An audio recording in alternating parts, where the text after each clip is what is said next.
Good morning. कैसे हैं आप सब? Welcome back wifi study with Nandini. मैं हूं नंदिनी सिंह और मैं बहुत सारा स्वागत करती हूं आपका अपने channel wifi study with Nandini में। और जैसा कि आप सबको पता है कि हम डेली करंट अफेयर की क्लास लेकर आते हैं, तो आज है 6 मई। तो आज हम बात करेंगे 6 मई के करंट अफेयर के बारे में। और सबसे पहले हम भगवान बुद्ध को याद करते हुए, जैसा कि कल बुद्ध पूर्णिमा भी थी, तो भगवान बुद्ध जी को याद करते हुए उनकी कुछ बातों के ऊपर चर्चा करते हैं। पहले, मन को शांत करने पर समस्त मुश्किलों का हल निकल आता है। यानी कितनी भी मुश्किल हो, कितनी भी परेशानियां आए, लेकिन अगर आपने अपने मन को शांत कर लिया है, आपने अपने मन पर काबू कर लिया है, आपने अपने मन को शांत कर लिया है, तो उस शांत मन से जब आप कुछ सोचेंगे तो आपको रास्ता जरूर मिलेगा। तो मुश्किलों से घबराना नहीं है। भगवान बुद्ध जी कहते हैं, हौसला बनाए रखिए, मन को शांत रखिए और उन मुश्किलों में एक सही और सच्चा रास्ता ढूंढ लीजिए अपने लिए। तो इसी विचारधारा के साथ में और भगवान बुद्ध जी को याद करते हुए हम स्टार्ट करेंगे आज की अपनी क्लास को। देखिए, फर्स्ट हम बात कर रहे हैं इंटरनेशनल नो डाइट डे के बारे में, जो हर साल 6 मई को मनाया जाता है। इस बार भी 6 मई को मनाया जाएगा। आप नाम से ये मत समझ लीजिएगा कि ये दिन इसलिए मनाया जाता है कि लोग डाइट करें, डाइटिंग की आदतें फॉलो करें। जी नहीं, ये इस चीज़ के लिए नहीं है। ये स्पेशली इस चीज़ के लिए है कि लोग स्वस्थ आदतों को अपनाएं, अपने शरीर से प्यार करें और अपने मस्तिष्क में स्वस्थ आदतें विकसित करें। ठीक है ना, इस वजह से मनाया जाता है। वजन घटाने के लिए ये दिन नहीं मनाया जाता है। अब इसके हिस्ट्री के बारे में बात कर लेते हैं। तो देखो, एक डाइट ब्रेकर्स नाम का एक ग्रुप था। किस नाम का? डाइट ब्रेकर्स नाम का एक ग्रुप था, जिसको बनाया गया था। एक ब्रिटिश नारीवादी थी और साथ में ही आहार विरोधी प्रचारक थी, जिनका नाम था मैरी इवांस यंग। उन्होंने 1990 के दशक में इस समूह को बनाया था। और ये समूह क्या काम करता था? ये समूह कहता था कि आपका शरीर जैसा है उसे वैसा ही स्वीकार करो और स्वस्थ आदतों को अपनाओ और अपने आप को, अपने मस्तिष्क को भी स्वस्थ रखो। इन दोनों बातों के लिए इन्होंने पूरी दुनिया में प्रचार प्रसार किया था। ठीक है। अच्छा, इस साथ में ही जो हमने बात करी है कि जो डाइट ब्रेकर्स थे वो क्या काम करते थे, तो वो जो है स्पेशली डाइट के ऊपर बात ना करके वो स्पेशली ये बात करते थे कि जैसा आपका बॉडी शेप है उसे आप वैसा ही एक्सेप्ट करिए। ठीक है ना। और अपने वो डाइटिंग के डिसएडवांटेज को भी वो बताते थे कि जो जो लोग बहुत ज़्यादा डाइट करते हैं और बहुत ज़्यादा डाइट फॉलो करते हैं, उनके शरीर में क्या क्या दिक्कतें हो सकती हैं, इस बात को लेकर भी वो प्रचार प्रसार करते थे। नेक्स्ट हम बात कर रहे हैं कोल इंडिया के अगले अध्यक्ष कौन बन रहे हैं। तो कोल इंडिया के अगले अध्यक्ष बन रहे हैं पोला वरापू मल्लिखर्जुन। ठीक है ना, इनको बनाया जा रहा है। और ये किसकी जगह लेंगे? तो ये सीएमडी प्रमोद अग्रवाल की जगह लेंगे, जो 30 जून को रिटायर हो जाएंगे। और उनकी जगह पर कोल इंडिया के हमें नए सीएमडी के रूप में मिलेंगे। कौन? पोला वरापू मल्लिखर्जुन। Okay. Prasad also took over as the CMD of Bharat Coking Coal, जिसको हम BCCL बोलते हैं, इन अगस्त 2019। ओके। देखिए, अब हम बात कर रहे हैं ओलंपिक विजेता थे 2012 में। इन्होंने पुरुषों के 800 मीटर में ओलंपिक सिल्वर मेडल जीता था ओलंपिक में। ठीक है, जिनका नाम है निजेल अमोस। ये बोत्सवाना के रहने वाले हैं। इन पर डोपिंग के केस में इन पर 3 साल का प्रतिबंध लगाया गया है एथलेटिक्स इंटीग्रिटी यूनिटी के द्वारा। और साथ में ही मैं आपको बता दूं कि 2024 में पेरिस में जो ओलंपिक होने वाला है उसमें ये भाग नहीं ले पाएंगे। जब इनका डोपिंग टेस्ट हुआ तो इनमें एक प्रतिबंधित पदार्थ, जिसको कहा जाता है GW1516, ये मिला था, जिसकी वजह से इनको प्रतिबंधित कर दिया गया है 3 साल के लिए। अब एथलेटिक्स इंटीग्रिटी यूनिट के बारे में बात कर रहे हैं। ये क्या है? तो देखो, इसकी स्थापना करी गई थी अप्रैल 2017 में। और ये IAAF यानी कि international association for athletics federation के तहत काम करता है और स्वतंत्र रूप से काम करता है। इसका मोटिव क्या है? इसका मोटिव ये है कि ये डोपिंग को रोकना इसका काम है। कहाँ पर डोपिंग हो रही है उसका पता लगाना काम है और उसका जांच करना काम है। और उसके लिए जो भी दिशा निर्देश है वो सारे जारी करने का काम इसके द्वारा किया जाता है। बोत्सवाना के बारे में बात कर रहे हैं तो जब आप अफ्रीका का मैप देखेंगे तो वहां पर बोत्सवाना आपको देखने को मिल जाएगा, बिल्कुल मिडिल में अफ्रीका के दक्षिणी हिस्से में। जब आप जाएंगे, अफ्रीका महाद्वीप के बारे में बात कर रही हूँ, तो वहां के दक्षिणी हिस्से में जब आप जाएंगे तो वहां पर आपको बोत्सवाना देखने को मिल जाएगा।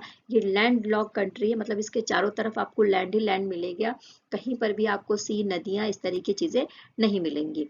अच्छा, यहाँ पर आपको कालाहारी रेगिस्तान और साथ में ओका ओकावांगो डेल्टा भी देखने को मिलेगा। और यहाँ की राजधानी और यहाँ का सबसे बड़ा शहर कौन सा है, तो गेबो रोने है।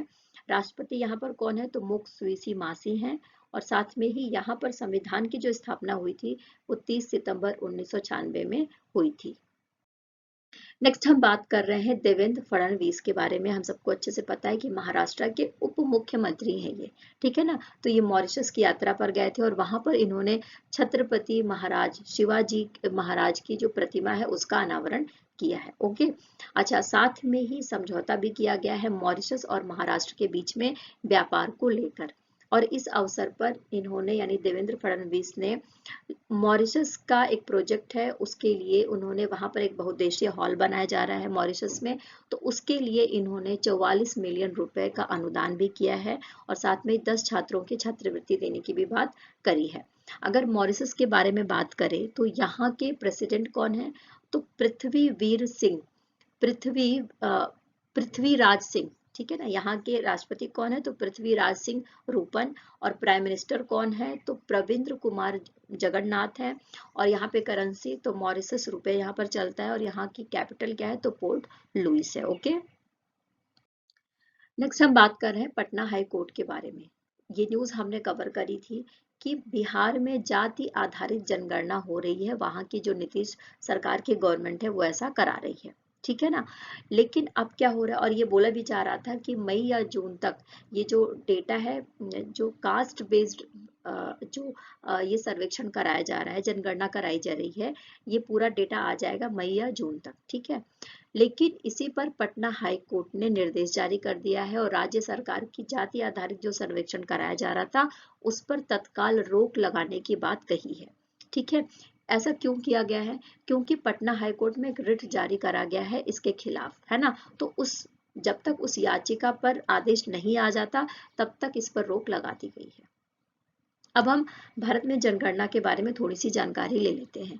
तो देखो, सबसे पहले तो मैं आपको बता दूं कि भारत में जो जनगणना का प्रोसेस है वो 1891 में, जो बिल्कुल एक होता है ना कि एक नियम के तहत स्टार्ट हो गया था 1891 में। और 1891 से ही हर साल, मतलब हर 10 साल पे जनगणना की जाने लगी थी। ओके, और साथ में ही 1951 से, यानी 1951 से लेकर 2011 के बीच में भी जो जनगणना है वो जाति के आधार पर की जाती थी, लेकिन जो डेटा है वो रिलीज नहीं किया जाता था, ठीक है ना। और कभी कभी किसी जनगणना वाले ईयर में कभी कभी आप देखेंगे इनकी संख्या रिलीज करी जाती थी गवर्नमेंट के द्वारा।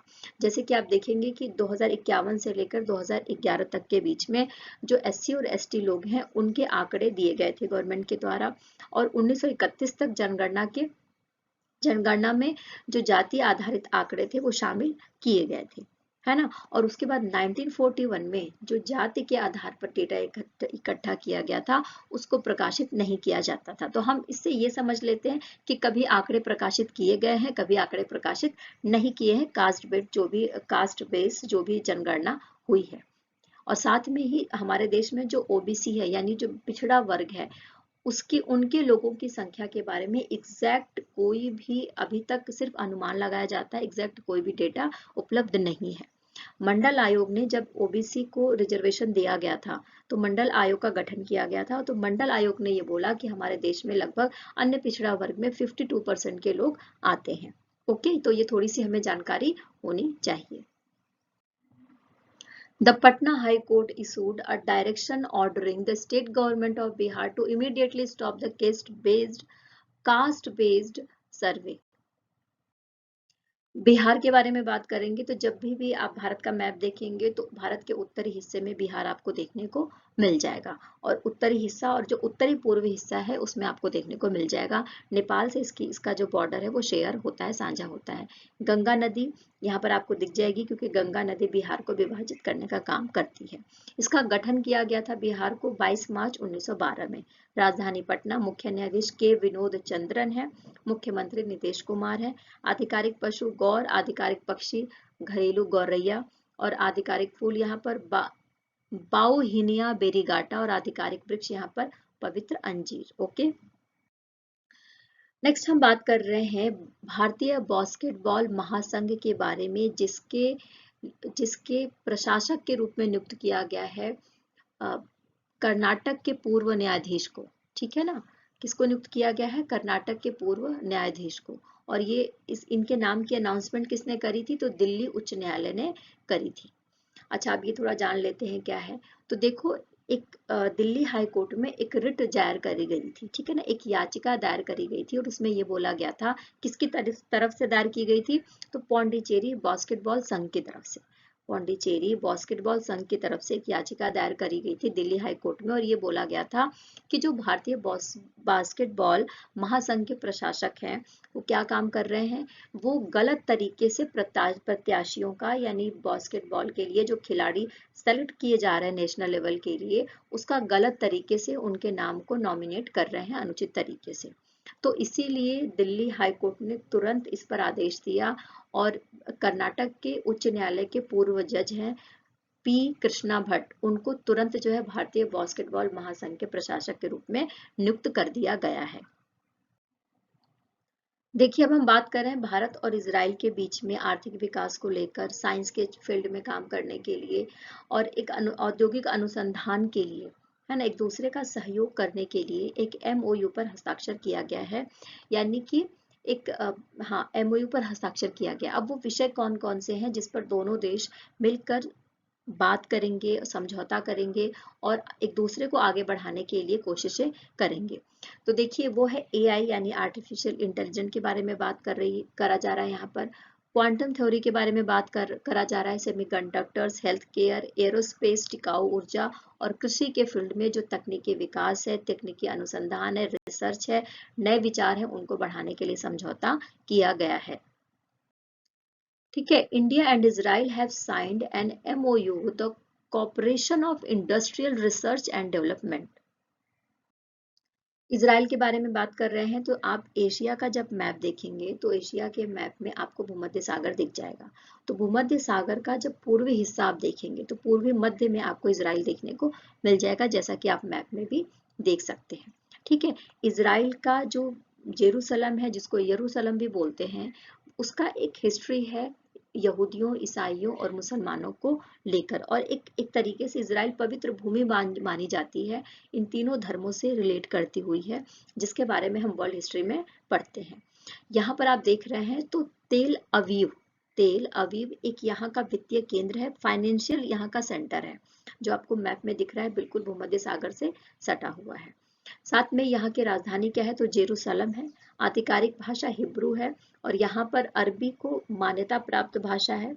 और साथ में यहाँ पर सरकार का रूप आपको एकात्मक संसदीय गणतंत्र मिल जाएगा। राष्ट्रपति इसहाक हर्जोग, प्रधानमंत्री बेंजामिन नेतन्याहू और मुख्य न्यायाधीश कौन है? तो एस्तेर हयूत। ओके, नेक्स्ट हम बात कर रहे हैं विजाग में। कहाँ पर? विजाग में अडानी कॉन्सेंस द्वारा प्रौद्योगिकी व्यापार पार्क स्थापित किया जा रहा है। अब थोड़ी सी इसकी जानकारी ले लेते हैं, ये किस तरीके का पार्क है, यहाँ पर क्या क्या हमें सुविधाएं देखने को मिलेंगी। तो देखो, सबसे पहले तो ये ऐसा पार्क बनाया जाएगा जो टेक्नोलॉजी के साथ में इकोलॉजिकल सिस्टम को लेकर आगे बढ़े। ठीक है ना, और कहाँ पर बनाया जा रहा है? तो विजाग के मधुरवाड़ा में एक डेटा सेंटर और प्रौद्योगिकी व्यवसाय पार्क बनाया जा रहा है अडानी एंटरप्राइजेस के द्वारा। ठीक है ना। अच्छा, अब यहाँ पर क्या क्या होगा? तो पहले तो डेटा सेंटर होगा इस पार्क में, इसके अलावा टेक्नोलॉजी से रिलेटेड और व्यापार पार्क होगा एक तरीके का, और इसके अलावा साथ साथ यहाँ पर स्किल डेवलपमेंट से रिलेटेड सेंटर भी खोले जाएंगे। अच्छा, आंध्र प्रदेश के मुख्यमंत्री कौन है? तो वाई एस जगन मोहन रेड्डी। अडानी समूह के प्रबंध निदेशक कौन है? तो राजेश अडानी। ठीक है, managing director of Adani group तो राजेश अडानी। और CEO and whole time director of Adani ports and SEZ के लिमिटेड कौन है? तो ये है करण अडानी। ओके, नेक्स्ट हम बात कर रहे हैं एडीबी के बारे में। एडीबी मतलब एशियाई डेवलपमेंट बैंक। एशियाई डेवलपमेंट बैंक को हम एडीबी कहते हैं। तो इसकी 56 नंबर की वार्षिक बैठक हुई है। कहाँ पर हुई है? तो दक्षिणी कोरिया के इंचियोन में 2 मई को, ठीक है ना, जिसमें भाग लेने के लिए हमारे देश की जो निर्मला सीतारमण है, जो हमारे देश की फाइनेंस मिनिस्टर हैं, वो गई थी अपने प्रतिनिधि मंडल के साथ में। ओके, जैसा कि हम सबको पता है कि जो दक्षिणी एशियाई बैंक है वो स्पेशली जो दक्षिण एशियाई वाला क्षेत्र है, जो प्रशांत क्षेत्र वाले जो देश हैं, उनके विकास के लिए, उनके डेवलपमेंट के लिए काम करता है। देखिए, जो नेक्स्ट हम बात करेंगे कि वहां पर फाइनेंस मिनिस्टर ने क्या क्या करा, ठीक है ना, जब गई हैं कहाँ पर, जब ये दक्षिण कोरिया गई हैं और एडीबी यानी कि एशियाई डेवलपमेंट बैंक के सम्मेलन में गई है 56 नंबर के, तो वहां पर इन्होंने क्या क्या करा? तो इन्होंने इंटरेक्शन करा with global economics governors, finance minister of ADB members. Okay, इसके अलावा इन्होंने इंटरेक्शन करा with global business leaders and investors in round table और इंगेजमेंट विथ कम्युनिटी डायस्पोरा। एशियाई डेवलपमेंट बैंक के बारे में बात कर रहे हैं, तो जैसा कि हमने बोला कि एशिया और प्रशांत क्षेत्र के देशों पर केंद्रित है ये बैंक। उनके विकास के लिए काम करता है, उनको ऋण प्रोवाइड करने का काम करता है। और साथ में आपको बता दूं कि इसकी स्थापना 1963 में करी थी और इसने अपना कामकाज स्टार्ट करा था 1966 में। 63 में स्थापना करी गई थी, काम स्टार्ट किया गया था 19 दिसंबर 1966 से। और उस समय इसके सदस्य देशों की संख्या कितनी थी? 31 थी। और आज के टाइम में जो एडीबी है, इसके सदस्य देशों की संख्या यानी कितने मेंबर इसके कंट्रीज हैं? तो 68 मेंबर्स हैं, जिसमें से 49 एशिया और प्रशांत जो क्षेत्र है उससे रिलेट करते हैं और 19 जो है बाहर के हैं। जापान एडीबी का सबसे बड़ा शेयर धारक है, इसीलिए हमेशा जापान ही इसका प्रमुख बनता है। तो एडीबी के अध्यक्ष कौन है? तो मसात्सु असाकावा है और मुख्यालय हमें फिलीपींस के मनीला के मांटुयोंग सिटी में देखने को मिल जाएगा। नेक्स्ट हम बात कर रहे हैं सीमा पार भुगतान नवाचार के लिए भारतीय रिजर्व बैंक और बैंक फॉर इंटरनेशनल सेटलमेंट्स ने G20 टेक स्प्रिंट 2023 प्रतियोगिता शुरू करी है। अब देख लेते हैं क्या है ये। तो देखो, जैसा कि हम सबको पता है कि दूसरे देशों में भुगतान करने के लिए, सुविधाएं देने के लिए, हम सबको पता है कि डिजिटली पैसे का लेन देन किया जा रहा है। तो इसी फील्ड में काम करते हुए भारतीय रिजर्व बैंक और बैंक फॉर इंटरनेशनल सेटलमेंट ने G20 टेक स्प्रिंट 2023 प्रतियोगिता शुरू करी है, जिसका उद्देश्य है कि किस तरीके से सीमा पार भुगतान किया जाए और नवीन विचारों को और साथ में ही नवीन टेक्नोलॉजी का इस्तेमाल किया जाए, जिससे कि बहुत ही आसानी तरीके से और सुरक्षित तरीके से सीमा पार भुगतान को आगे बढ़ाया जा सके। ओके, भारतीय रिजर्व बैंक के बारे में बात करेंगे तो इसकी स्थापना भारतीय रिजर्व बैंक अधिनियम 1934 के तहत करी गई थी 1 अप्रैल 1935 को। ठीक है, और सबसे पहले जो इसका मुख्यालय बनाया गया था वो कोलकाता को बनाया गया था और उसके बाद 1937 में इसका मुख्यालय ट्रांसफर कर दिया गया मुंबई में, है ना। और आपको मैं बता दूं कि 1942 तक ये भारतीय रिजर्व बैंक भारत और म्यांमार दोनों के लिए मुद्राएं जारी करता था, लेकिन 1947 के बाद इसे बंद कर दिया गया। इसका मुख्यालय मुंबई में है और इसके गवर्नर कौन है? तो शक्तिकांत दास है। देखिए, हम G20 के बारे में बात कर रहे हैं। तो G20 क्या है? G20 विश्व के 20 ऐसे देशों का सम्मेलन है जो अंतर्राष्ट्रीय मंच साझा करते हैं, स्पेशली अंतर्राष्ट्रीय वित्तीय स्थिरता और आर्थिक विकास के लिए। और इसमें G20 में रोजगार, निवेश, ऊर्जा, जलवायु परिवर्तन जैसे मुद्दों को लिया जाता है, जिससे कि इन देशों का विकास हो सके और साथ में ये देश आपस में मिलकर इकोनॉमिकल ग्रोथ कर सके। यूक्रेन के रक्षा मंत्रालय के द्वारा देवी काली का गलत चित्रण किए जाने को लेकर देश की उप विदेश मंत्री एमिन झापरोवा ने खेद जताया है। अब ये पूरी घटना समझ लेते हैं क्या है। तो देखो, क्या हुआ था कि यूक्रेन में हम सबको पता है कि रसिया ने आक्रमण किया हुआ है, ठीक है। तो उस युद्ध को दिखाते हुए क्या करा गया था कि एक चित्रण किया गया था जिस पर विस्फोट किया गया है और धुएं में देवी काली की जो पिक्चर है, जो चित्र है, उसको दिखाया गया और उस पर लिखा गया है वर्क फॉर आर्ट। तो इसको ट्वीट किया गया था 30 अप्रैल को। ओके, तो जब से इसको ट्वीट किया गया है तो इस पर कमेंट आ रहे हैं और इसके लिए इसके अगेंस्ट कमेंट आ रहे हैं। तो इसी पर माफी मांगते हुए जो रूस की रक्षा मंत्रालय की तरफ से जो जारी किया गया था चित्रण देवी काली का, उसके ऊपर माफी मांगते हुए वहां के जो उप विदेश मंत्री हैं एमिन झापरोवा ने बोला है कि देश और यहाँ के लोग यानी यूक्रेन यूक्रेन जो है भारत के लोगों की अद्वितीय भारतीय संस्कृति का सम्मान करता है और जो भी ट्विटर हैंडल पर जो भी ये पिक्चर डाली गई है इसको वापस लेता है और जो है अब दोबारा ऐसा नहीं करेगा भविष्य में, ऐसी भी जानकारी उनके द्वारा दी गई है।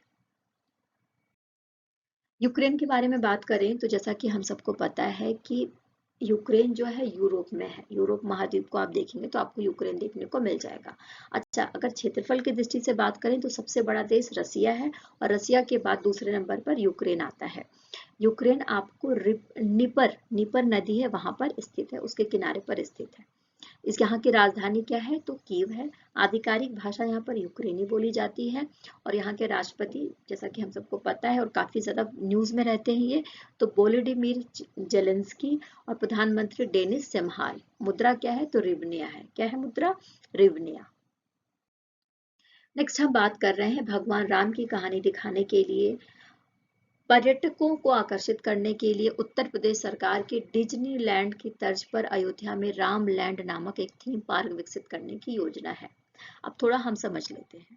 तो देखो, अयोध्या को विकसित करने के लिए अयोध्या विजन 2047 चलाया गया है। इस इनिशिएटिव के माध्यम से जो अयोध्या है उसका विकास किया जाएगा। किस हिसाब से? टूरिज्म के दृष्टिकोण से। उसका जो बुनियादी ढांचा है, आवास, चिकित्सा, ऊर्जा, संस्कृति, शहरी विकास और परिवहन जैसे क्षेत्रों को कवर किया जाएगा इस विजन में। और लगभग लगभग 260 परियोजनाएं शामिल की गई हैं। यानी इस इनिशिएटिव के तहत 260 परियोजनाओं को शामिल किया गया है जो अयोध्या का विकास करेंगी और जिसमें 30,000 करोड़ रुपए का खर्च आएगा, जो सेंट्रल गवर्नमेंट और साथ में ही जो यूपी गवर्नमेंट है वो मिलकर देगी, है ना। अच्छा, ये जो पार्क बनाया जा रहा है स्पेशली इसमें बच्चों के लिए और वयस्कों यानी बड़ों के लिए, दोनों के लिए ही मनोरंजन की सुविधा दी गई है। और साथ में मैं आपको बता दूं कि इस परियोजना के तहत यानी ये जो परियोजना चलाई जा रही है अयोध्या विजन 2047, इसके तहत क्या क्या काम किया जाएगा तो स्पेशली इस अयोध्या को स्मार्ट सिटी बनाने के ऊपर बात की जा रही है। ठीक है। अच्छा, स्मार्ट सिटी बनाया जाएगा, साथ में ही जो बस टर्मिनल है, बस स्टेशन है और इसके इसके अलावा बस स्टेशन का नवीकरण किया जाएगा, रोडों को चौड़ा किया जाएगा, है ना। और साथ में ही जो पावर सप्लाई है उस उसके जो केबल्स हैं उसमें सुधार किया जाएगा। घाटों का ब्यूटिफिकेशन किया जाएगा यानी घाटों का सौंदर्यीकरण किया जाएगा। और इसके अलावा यहाँ पर जो कल्चरल सेंटर यानी सांस्कृतिक केंद्र भी बनाए जाएंगे इस पहल के तहत, जिसका नाम रखा गया है अयोध्या विजन 2047। और इसी के तहत ही डिज्नीलैंड की तर्ज पर राम लैंड भी बनाया जाएगा अयोध्या में। ओके। उत्तर प्रदेश के बारे में बात करेंगे तो उत्तर प्रदेश का को हम देख सकते हैं भारत के मैप में उत्तरी हिस्से में। ठीक है, सब भारत का सबसे अधिक आबादी वाला राज्य है ये और इसके अलावा दुनिया का सबसे आबादी वाला एक खंड है, एक स्थल है।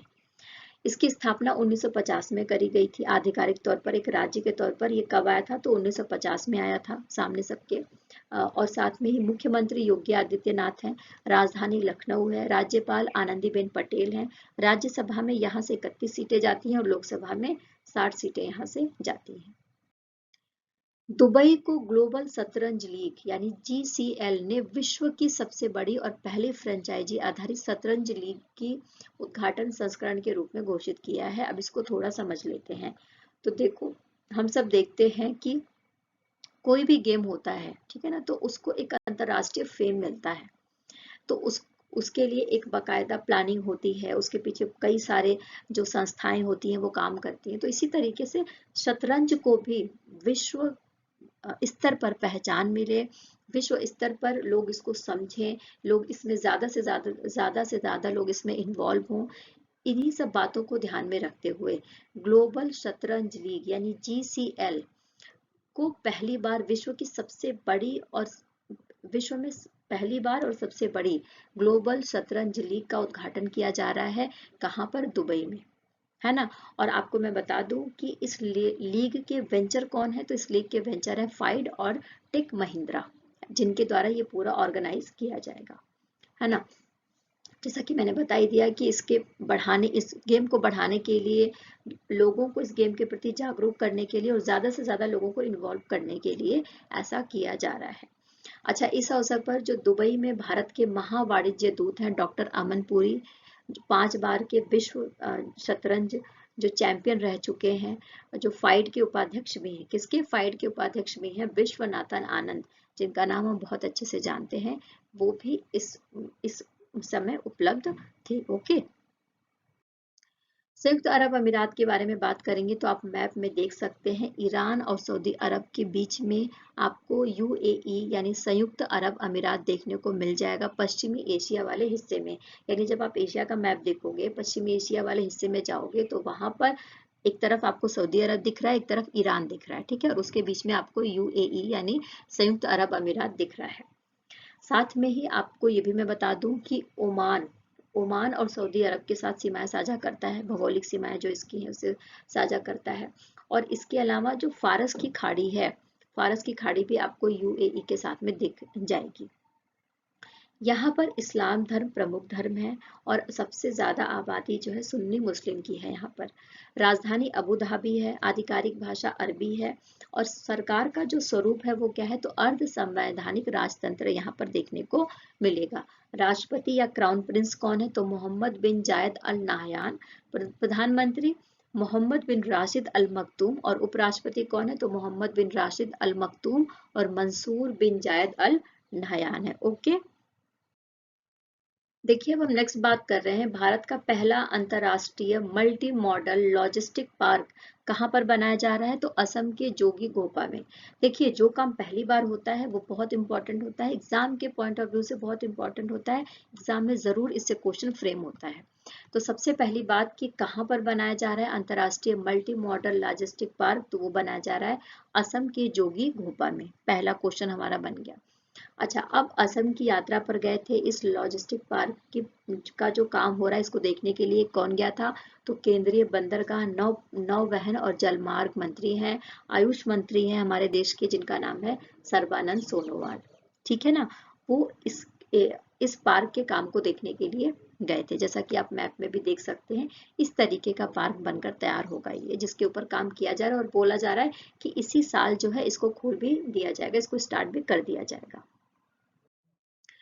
अब ये क्या है, किस तरीके से देख लेते हैं। तो देखो, हमारा जो भारत सरकार है, हमारी जो भारत सरकार है, उसकी एक परियोजना चल रही है, एक महत्वाकांक्षी परियोजना चल रही है जिसका नाम है भारतमाला परियोजना। क्या नाम है? भारतमाला परियोजना। इस भारतमाला परियोजना के तहत ये अपने तरीके का पहला अंतरराष्ट्रीय मल्टी मॉडल लॉजिस्टिक पार्क है जो असम के जोगीघोपा में बनाया जा रहा है। यहाँ पर इस पार्क में आपको सड़क, रेल, वायु और जल मार्ग, इन सभी चारों मार्गों से इसको जोड़ा गया है और 317 एकड़ भूमि में ये फैला हुआ है। जो ब्रह्मपुत्र नदी है उसके पास वाला ही एरिया है। यहाँ पर आपको गोदाम मिलेगा, रेलवे साइडिंग मिलेगी, cold storage, custom clearance house, yard सुविधा, workshop, petrol pump, truck parking, प्रशासनिक भवन, बोर्डिंग लॉज, खाने की जगह, यानी ये सभी तरीके की सुविधाएं इस मल्टी मॉडल लॉजिस्टिक पार्क में आपको देखने को मिल जाएगी। नेक्स्ट हम बात कर रहे हैं 4 मई को बांग्लादेश के खुलना में बिजली क्षेत्र पर भारत और बांग्लादेश के बीच में संयुक्त संचालन समिति की 21वीं बैठक आयोजित की गई है। कौन से नंबर की 21वीं बैठक आयोजित करी गई है इस फील्ड की। अब बात कर लेते हैं क्या है, कैसे है। तो देखो, बांग्लादेश की तरफ से जो ऊर्जा और खनिज संसाधन मंत्रालय के सचिव हैं हबीबुर रहमान और भारतीय समकक्ष आलोक कुमार, इन दोनों ने इस बैठक में भाग लिया, सह अध्यक्षता करी है, जिसमें बांग्लादेश भारत को जो बिजली निर्यात कर रहा है उसके ऊपर चर्चा करी गई थी, उसके ऊपर बात करा गया था। और साथ में ही बांग्लादेश नेपाल से 500 मेगावाट जल विद्युत आयात कर रहा है, उसके लिए भी समझौता किया जा रहा है। उसके ऊपर किस तरीके से समझौता होगा, कब होगा, इन सब विषयों पर भी बात हुई है। और इसके अलावा जो पहली इकाई थी उसका जो पहली इकाई का प्रबंधन था उसमें 1320 मेगावाट का जो सुपर थर्मल पावर प्रोजेक्ट निर्माण परियोजना चल रही थी, उसके तहत जो प्रगति हो रही है, उसके तहत जो काम हो रहा है, यानी जो मैत्री सुपर थर्मल पावर प्रोजेक्ट निर्माण परियोजना चल रही है, इसका जो प्रोसेस है, जो फर्स्ट यूनिट है, यानी इसको कई पार्ट में डिवाइड किया गया है, ठीक है। तो इसका जो फर्स्ट यूनिट है उसका क्या प्रोसेस है, किस तरीके से काम चल रहा है, इसकी भी समीक्षा करी गई है। ओके। बांग्लादेश की कैपिटल ढाका, करेंसी टका, और साथ में प्राइम मिनिस्टर शेख हसीना वाजेद और प्रेसिडेंट जो अभी हाल ही में बने हैं Mohammed Shahabuddin. Okay. JP Morgan ने फर्स्ट रिपब्लिक बैंक का अधिग्रहण कर लिया है। देखिए, फर्स्ट रिपब्लिक बैंक अमेरिका की कंपनी है और ये अमेरिका की इस साल तीसरा बैंक है ये जो अमेरिका का है और जो डूब गया है। और इसको किसने खरीद लिया है? तो जेपी मॉर्गन ने खरीद लिया है, अधिग्रहण कर लिया है, ठीक है। यानी इस पिछले 2 महीने में, केवल सिर्फ ये जो पिछला 2 महीना गुजरा है, इस 2 महीने में ये तीसरा प्रमुख बैंक है अमेरिका का जो डूब गया है। देखिए, ओलंपिकियन थी और विश्व खिताब विजेता थी और एक एथलीट थी जो अमेरिका की तरफ से खेलती थी, ठीक है, जिनका नाम है टोरी बॉवी। क्या नाम है? टोरी बॉवी। उनका निधन हो गया है 3 मई को। और जो इनकी प्रबंधन कंपनी है, मैनेजमेंट कंपनी है, उसने ये जानकारी दी है। अच्छा, साथ में मैं आपको बता दूं कि ये सिर्फ और सिर्फ 32 साल की थी, अमेरिका की तरफ से तेज धाविका के रूप में खेलती थी। कई दिनों से ये सार्वजनिक रूप से या पब्लिकली नहीं देखी जा रही थी, तो ये अपने आवास पर ही मृत पाई गई थी फ्लोरिडा में, ठीक है ना। टोरी बॉबी के करियर के बारे में बात करें तो जैसा हम सबको पता है कि ये एक एथलीट थी, अमेरिका की तरफ से खेलती थी। इनका अमेरिका के ही मिसिसिपी में जन्म हुआ था और इनकी दादी ने इनकी परवरिश करी थी। 2014 से ये जो एथलीट की फील्ड है उसमें आई थी और उसी समय विश्व की सबसे तेज धाविका बनकर उभर कर सामने आई थी। तो बॉबी ने 2016 में रियो ओलंपिक में 100 मीटर में रजत पदक जीता था, 400 मीटर में रिले में ब्रॉन्ज मेडल जीता था, 200 मीटर में जो गोल्ड मेडल है वो जीता था। और साथ ही बॉबी 2017 में लंदन में विश्व 100 मीटर का खिताब जीतकर विश्व चैंपियन बनी थी। और इसके अलावा दोहा में जब 2019 में वर्ल्ड लॉन्ग जंप चैंपियनशिप हुई थी तो उसमें चौथे स्थान पर रही थी और ये इनके द्वारा खेला गया आखिरी प्रतियोगिता था, है ना। तो इंटरनेशनल ओलंपिक कमेटी के अध्यक्ष कौन है? तो थॉमस बैच है। कौन है? Thomas batch. इस सेशन में इतना ही। आई होप कि आपको सेशन अच्छे से समझ में आया होगा। जैसा कि आप सबको डेली में बताती हूँ कि टेलीग्राम के लिंक पर शेयर कर दिया जाता है पीडीएफ के फॉर्म में हमारा जो भी मटेरियल होता है, तो वहां पर जाकर आप अपने नोट्स प्रिपेयर कर सकते हैं। ओके, पीडीएफ को डाउनलोड भी कर सकते हैं। साथ में ही आपका बहुत बहुत शुक्रिया, आप मेरे साथ बने रहते हैं, आप चैनल को लाइक करते रहते हैं, शेयर करते हैं और कमेंट भी करने लगे हैं। ओके, तो प्लीज़ अगर आप नए हैं तो सब्सक्राइब कर लीजिए, बेल आइकन ज़रूर प्रेस कर लीजिए ताकि जो भी वीडियो अपलोड की जाए उसका जो भी नोटिफिकेशन है वो आप तक पहुंच जाए। तब तक के लिए खूब सारा पॉजिटिव रहिए, खूब सारा खुश रहिए और खूब सारा मेहनत करिए। जीवन जीना है तो खुश रहना, पॉजिटिव रहना और मेहनत करना, ये तीनों बहुत ज़रूरी है। ये तीनों अपने साथ रखिए और जीवन में आगे बढ़ते रहिए। तब तक के लिए टेक केयर, बाय बाय।